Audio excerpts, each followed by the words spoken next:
Selamat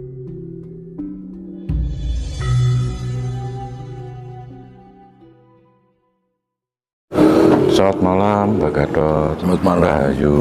Selamat malam. Terima kasih, Mbak Gatot.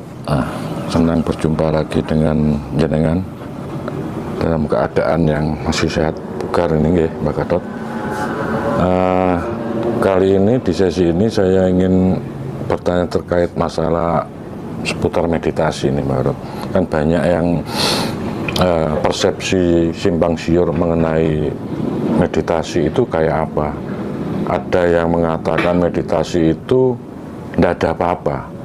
Ada sebagian yang mengatakan meditasi itu harus gerak, ada getaran. Dalam hal ini saya ingin meminta Mbak Gatot biar memedar bagaimana penjelasan meditasi itu menurut versinya Mbak Gatot. Monggo, Mbak. Iya. Jadi kalau kita kembali berbicara tentang spiritual Jawa ya, memang kalau kita rasakan betul, kita amati, kita cermati, inti dari ajaran spiritual Jawa itu pada semedi yang sifatnya itu hening. Jadi tidak ada apa-apa, tapi yang ada itu kesadaran. Nah, dari situ, sesederhana itu, tapi tidak gampang kan ya. Harus kita meyakini bahwa itu penting untuk manusia, untuk kehidupan manusia. Nah, cuma untuk meyakinkan kepada masyarakat, kepada orang lain bahwa itu penting. Ini yang sulit. Sulit enggak? Yang sulit. Okay. Lalu semedi itu sendiri, kalau dicermati betul, itu sederhana. Itu satu. Yang kedua, rupanya semua ajaran spiritual Jawa itu bersumber dari semedi. Ibarat titik kecil, ya. Tapi ini bisa dikembangkan sampai dalam segala bentuk spiritual. Itu kalau kita cermati. Jadi berangkat dari yang kecil ini terus bisa dikembangkan. Tidak terbalik.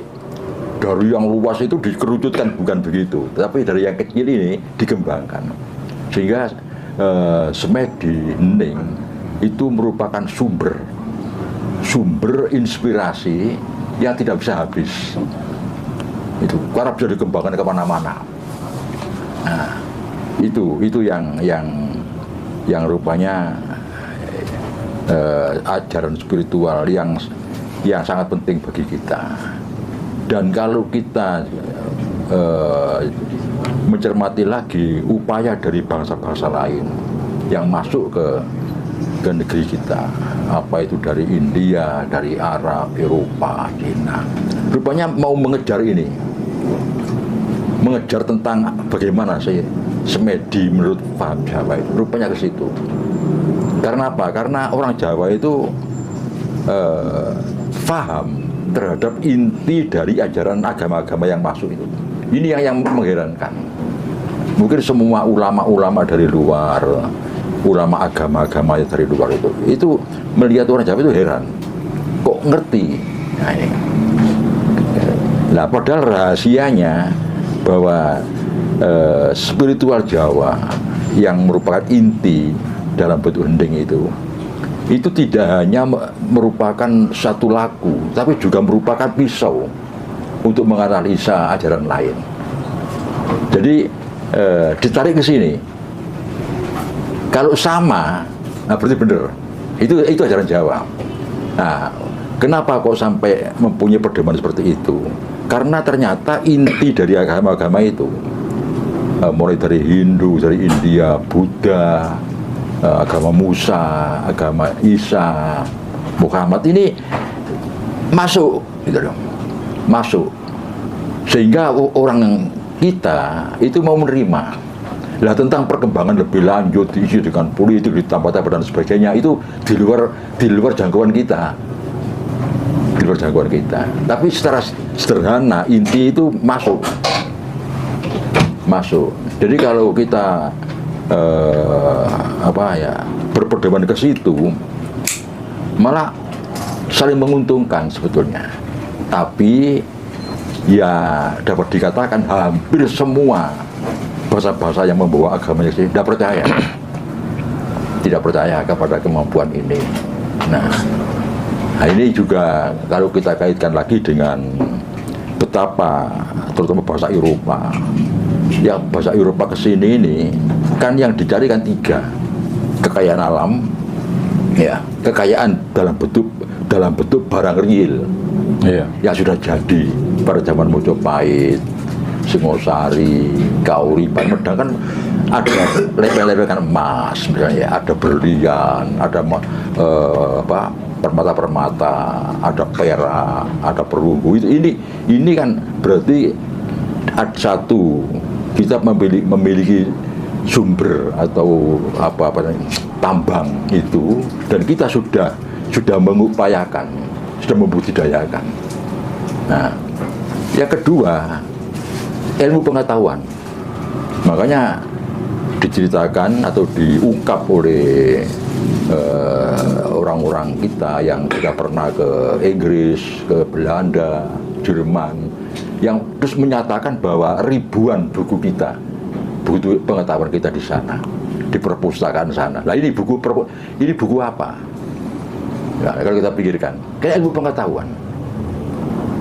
Karena ini sudah menjadi rahasia dunia bahwa buku-buku yang kita zaman lampau yang ada di Belanda, Inggris itu luar biasa banyaknya, ribuan. Itu kan sudah kita dengar semua itu. Nah, ilmu pengetahuan apa ini?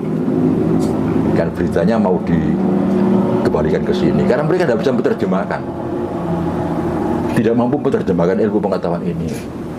Nah, ini kalau kita boleh berbicara seperti sombong, itu memang rupanya ilmu kaperuh Jawa ini akhirnya merupakan ujung puncak dari pengetahuan, bahkan puncak dari teknologi. Tapi kalau ini melompat, ya kita tidak bisa menciptakan teknologi yang bermanfaat untuk kehidupan manusia sekarang. Kalau melompat, makanya jalannya monoton, langsam gini, sehingga timbullah teknologi. Nah, timbullah teknologi itu yang kita rasakan sekarang, mulai listrik, mesin uap, komputer, digital itu timbul dari ini, karena untuk memahami puncak dari pengetahuan ini itu lewat proses. Nah, proses ini yang melahirkan teknologi. Nah, ini. Kalau langsung melompat ke sini, kita tidak bisa memanfaatkan ilmu pengetahuan untuk kepentingan kehidupan manusia. Ini rupanya keadilan Tuhan di situ. Makanya kita ini lambat ilmu pengetahuan. Tapi puncak kita tahu dari pengetahuan itu dalam bentuk hening itu. Enggak. Tapi sehingga kita secara teknologi lambat, tidak mampu kita sepertinya. Maaf Mbak, saya potong sebentar. Ini kan kontradiksi ketika barusan Mbak Gatot membeberkan masalah keluhuran, kemuliaan, ketinggian masalah ilmu Jawa yang begitu hebatnya. Terus kan kontradiksi dengan kenyataan bahwa di Jawa sendiri kita itu masih tertinggal sangat jauh tentang masalah teknologi dan lain sebagainya, pengetahuan mungkin juga. Itu kan sepertinya bertentangan juga. Kenapa yang orang Jawa yang punya ilmu sangat luhur, tapi kenyataannya realnya teknologi kita masih kalah jauh dengan mereka-mereka yang dari luar, Mbak? Gimana? Jadi saya jelaskan begitu. Karena yang kita jangkau ini langsung pada puncaknya, langsung ke puncaknya, lewat proses.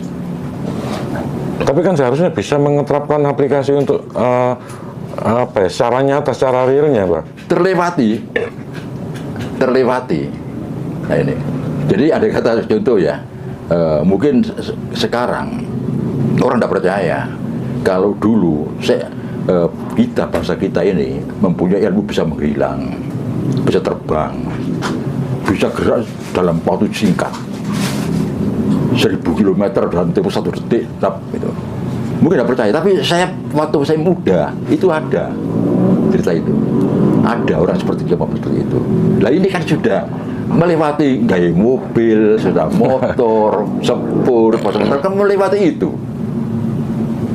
Jadi ketinggian ilmunya itu melebihi teknologi transportasi zaman sekarang. Nah itu karena kita melompat. Berarti penjelasan ilmiahnya masih belum ketemu kayak itu Mbak ya? Belum, tidak kita melompat. Nah iya kan seperti orang yang terbang menghilang itu kan penjelasan logisnya kan masih belum ketemu kan ya? Padahal belum ketemu. Iya, padahal prakteknya ada. Iya.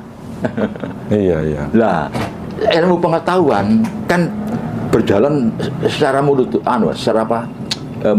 terproses ilmu pengetahuan itu. Akhirnya ketemu mesin uap, ketemu listrik. Nah, dari dua ini sudah akhirnya memunculkan mobil, kereta api, pesawat terbang, dimunculkan dulu ini. Ini muncul dari proses ini. Lah kalau bahasa kita langsung melompat ilmu itu. Nah, kalau kita renungkan ya tentang rumusnya, kan ini sama. Benda bergerak dengan cepat. Misalnya mobil. Ini kan ada rumusnya Pak. Dan orang dengan kesaktiannya, dengan ilmu batinnya mampu. Kan mestinya rumusnya akan sama. Nah ini jadi kita akhirnya dalam kehidupan ini tertinggal secara teknologi. Karena yang kita jangkau itu langsung melompat. Terus ketika waktu meditasi yang kata jenengan tadi kan proses itu dialami ketika masuk dalam fase hening Mbak. Ketika fase hening itu baru muncul info sumber dari titik itu dari dalam. Yang ingin saya tanyakan itu hal ini apa ada istilahnya kesengajaan dari pelaku itu untuk menggali informasi tersebut atau ini datangnya secara tiba-tiba gitu, random gitu Mbak? Nah, iya ada kesengajaan. Karena apa? Karena ternyata ada satu teknologi yang belum bisa memecahkan. Nah, apa? Ketenangan batin. Ketenangan. Ini, jadi kepasrahan. Menerima dengan pasrah apa yang terjadi pada diri kita. Tidak ada teknologinya. Tidak ada mesinnya. Tidak ada kapsulnya. Iya. Tidak ada pilnya, tidak ada tabletnya. Nah ini yang satu hasil ya yang kita peroleh di dalam hening itu. Nah, sehingga kita bertahan di sini. Karena manusia itu sudah lepas dari permasalahan. Nah, contoh aja ya, Jepang itu kan terkenal masyarakatnya itu paling banyak bunuh diri. Nah, kenapa? Ya mungkin jenuh dengan kemajuannya itu. Ilmu teknologi yang muncul di Jepang itu tidak mampu untuk membuat ketenangan. Sehingga orang timbul depresi sampai stadium langsung 4 gitu. Amblas. Nah, sehingga kita asik di situ. Yang penting kita akan tenang kehidupan kita. Itu yang kita perlu. Sehingga kita pertama karena kita lebih baik kita langsung mendalami ilmu lewat hening itu kepada puncaknya. Kedua ada keuntungan yang kita peroleh, ketenangan, sehingga asik. Nah dampaknya apa? Teknologi tertinggal kita. Demikian kemajuan penduduk membengkak, ya kebutuhan pangan juga membengkak, alat transportasi semua membengkak, kita kesulitan.